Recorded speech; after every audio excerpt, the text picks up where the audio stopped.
Hi everybody, so today I'm going to be doing a different kind of video but similar to like my Makeup 101 videos. Now this is just going to be like quick tips. Now the actual quick tip videos that I am going to be doing are maybe tips that I find or that I personally use. So if I find something that someone else says, then I will see if it's worth mentioning to you guys, if it actually works and things like that. So I'm just going to get started. The actual quick tip type video today is going to be on like dry skin foundation routines. Now I personally have more dry skin. I tend to have really flaky dry skin. I don't stay completely matte throughout the day. Obviously, if it gets really hot or something, I will get oils just right here along my nose. That's pretty much the only area that I get dry or like oily throughout the day. Sorry. The rest of my face normally stays dry. I don't normally have problems with my foundation rubbing off on my cheeks or anything like that. The majority of the time, even if I'm using a more dewy foundation like the Rimmel Match Perfection, it does stay on pretty nicely on my cheeks.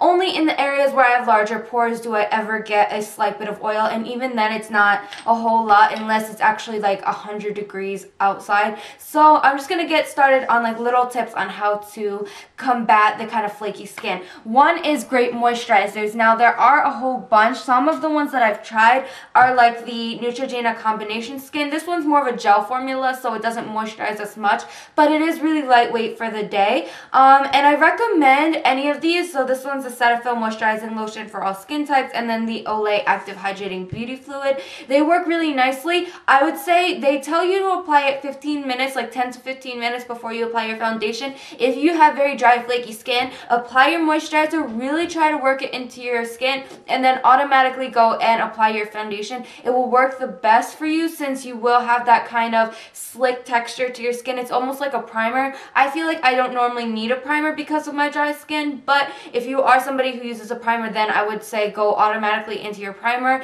and then automatically into your foundation. It just works a little bit better. It's easier to work into your skin, and you don't get that flaky like patches where the makeup just kind of settles wrong on top of them. Another thing, if you do want to use powder, I'm somebody who likes that more matte finish even though I have dry skin. I will put powder on and then spray it with a little bit of water, or I also have the MAC Fix Plus. This works great too, but I find that water works fine just by itself, and it's a lot more inexpensive. I think like MAC Fix Plus is probably around like $18, but water you can just get from like your tap, or if you're somebody who, I have one of those like big water like jug things that I just pour into this. So that's another thing. One other thing is to exfoliate your skin right before you apply your foundation, like when you're washing your face.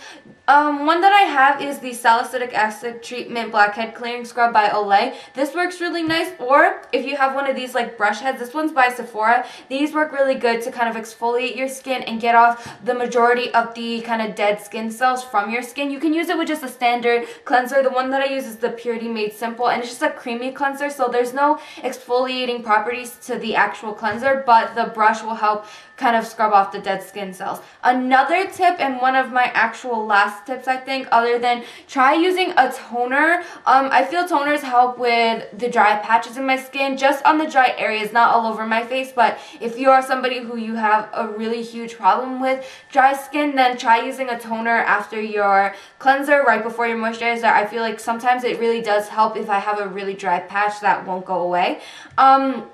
And then my really like last tip for it, other than like say primers, which you can get anywhere that will work for dry skin, like any of the dry skin targeted primers, is to use your fingers for foundation. Now I know that a lot of the brushes that I use are like the MAC 109 brush, which looks like that. I also today, just for like on my neck, because my foundation didn't blend really nicely, but this brush, I tried it because this is a lot softer. I felt like maybe it wouldn't exfoliate my skin. I'm not somebody who likes to use my fingers for foundation, but I find that it works the best, and it keeps the dry flaky patches from lifting. Sometimes, like around my area right here where I tend to exfoliate the most, because that's where I get the most dead skin cells, which is just in my T-zone, is where I find that I have the driest patches. So I tend to not like using my fingers for foundation just because I don't like the way it feels, but when I use a brush on those areas, sometimes it lifts the skin, so I really don't like the way it looks because it gives you that kind of micro exfoliation. So those are my tips. I would say use your fingers if you haven't ever tried that, because I feel like it does work the best. Also, try to go for a foundation that's targeted more towards like a natural skin or more like a dewy finish.